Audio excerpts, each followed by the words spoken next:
ಪೌಲನು ರೋಮನ್ನರಿಗೆ ಬರೆದ ಪತ್ರದಿಂದ ವಾಚನ.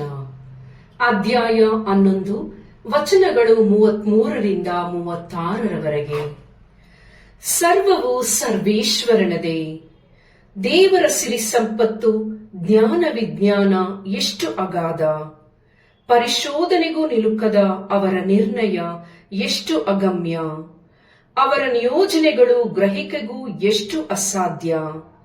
ಪ್ರಭುವಿನ ಮನಸ್ಸನ್ನು ಅರಿತವರಾರು, ಅವರಿಗೆ ಉಪದೇಶಿಸುವರಾರು, ಮೊದಲೇ ಅವರ ಬಳಿ ಕೊಟ್ಟಿಟ್ಟವರಾರು. ಹೀಗೆ ಅವರಿಂದ ಪ್ರತಿಫಲ ಪಡೆದವರಾರು.